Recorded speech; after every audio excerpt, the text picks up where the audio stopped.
Hello kabsat, musta ka manan?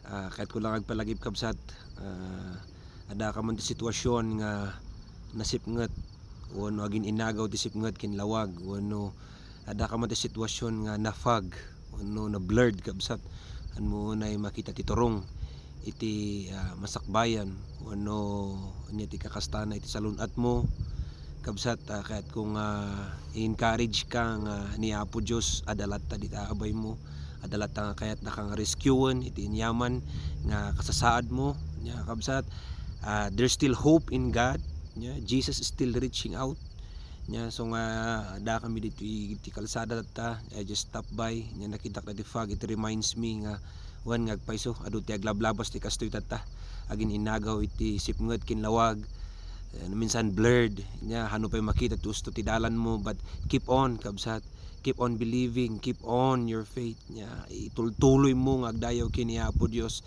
ta dayta talaga nga naipadtumot dayta dumakes ti panawan ngem dagiti nalintag adda nga agbiag dapay analintag kabsat ket kahit ko lang encourage no ayan mo man tatta nya karakaro dagiti kakabsat nga naka-quarantine sa dinumantian mo nga isolation facility, hospital man, wano isolation iti barangay, wano munisipyo, wano probinsya kabsat.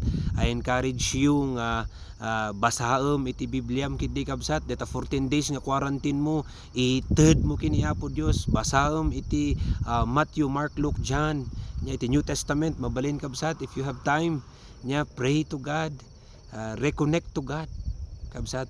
And I challenge also dagiti barangay officials, municipal officials nga itulok dakit di nga adda ti mga saba kadagiti isolation facilities tayo tapno awan ti madamdamag tayo nga agpakpakamatay kabsat nya ta mamatiak nga ni Apo Dios isu ti mangpabangar iti mangliwliwa kuna tayo pay kin mangidalan iti maysa nga tao kabsat nya malaksid iti talagang araramided mo dagiti doktor at the same time dagiti kuna tayo nga health professionals tayo kakabsat.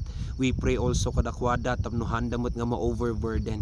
Sometimes ma-stress tayo siguro, ma-distress tayo no burn out tayo kabsat nga I believe nga ni Apo Dios tinangi saad kang kadita. Yeah, amen. Mamatiak nga ni Apo Dios tinangi saad kang kadita nga pwestom tatta. Don't give up. Mabalin nga agres ka nga ang kang agresign kabsat. Yeah, move on. Ginana ka lang humugot ka kini Apo Dios humugot ka iti pigsana kabsat kasano you pray to God, accept Jesus Christ as your Lord and Savior, read His Word ya kabsat and apply it nya kuna nang jay si asinuman nga kumamang kanya hang kuntupulos ibabain si asinuman nga umawag itinagan na kabsat sinuman ti mamati ken kuana nya saan amatay no di katagbiag nga agdanayon kabsat kuna ni Jesus Christ ti awis na come to me nya come to me umay kayo kanya mabalin nga mabanbanog kan iti trabaho mabanbanog kan iti sitwasyon mo mabalin nga dakat ta isolation facility nga madisdis mo yan agpanpanunot iti kanon ti pamilya but Jesus said come to me yeah. Amin nga nabanbanog ken dagiti kakasi niya man iti problema ti pamilya nabannog ka man iti relasyon mo nabannog ka man iti business nga medyo on and off nabannog ka man iti nagadto nga protocols but yes it is we must to follow also but kuna ni Jesus Christ come to me and I will give you rest kabsat no kayat mo nga may kantina na iti kararwam kapanunutam umay ka kini Hesukristo kat mamatiak nga ni Apo Dios ti mangpabilag kan kakabsat no kastoy nga makitam sala daytoy ni sumipsip ngeten fag ditoy likod ko kakabsat ditoy lang daytoy kanya the other place haan nga agfa-fag nya ditoy lang daytoy pagbiit lang daytoy kakabsat kuna ni Apo Dios nya tears and sorrow may in the night but joy comes in the morning amen nya an nga masapol ko na korn nga baka hano pa siguro makita ang tirupa kun iti nasipngetan or blurred but it doesn't matter. What matter most is the message of God. He wants to rescue you. He wants to help you. He wants to encourage you. He wants to save you.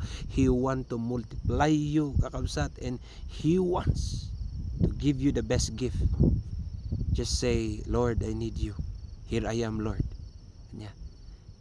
Sige kabsat, God bless you. Nya man ti sitwasyon mo data karakaro dagiti wall tayo nagadadot ti nangununan kabagyan tayo pa dyan duma. But we mabaan kadi kini Apo Dios, makipagrik na kami, mabaan kadi kini Apo Dios, liwliwaan na da kayo nga pinmusayan iti kapamilya na. We believe that God is still in control with this situation. Amen. Let's pray. Lord, in the name of Jesus, iti daytoy man nga short nga kanito, Ama, adda kadi Apo Dios nga sagidam daytoy nga agbuy-buyat at tao Apo Dios, pabilgam ti pamati na. At adda kadipay nga agkararag, at adda pay kadi nga agbasa iti Biblia, at adda kadipay nga maki-fellowship o Apo Dios, at adda kadi nga i-open na pa iti balay na iti Bible study o Apo Dios. Ket adda kadipay o Apo Dios nga kamangan na ka o Ama. No pay man kasto di sitwasyon mi, Lord, we believe that you are still in control of everything, Lord. Because you are greater than the pandemic, you are greater than the problems, you are greater than the crisis, because you are God Almighty. Lord, sikati man nakabalin, kat kinunam o Apo Dios, awan tinarigat kan ka. Wana po no adamot iti kayat mong ipakaadal iti daytoy nga kabsat nga buy-buy ta. Lord, ited mo ka dito wisdom tapno maawatan na noon yaman dayta nga pagdaldalanan na katagbalin nga lesson. Because you said, O Lord God, only God can turn a mess into a message, a trial into a triumph, and into a victim into a victorious. And Lord, we believe in you, Lord God, nga sikat imang ibanag iti amin, because your faithfulness endures forever. In the name of Jesus, in Jesus' name we pray. Amen and amen.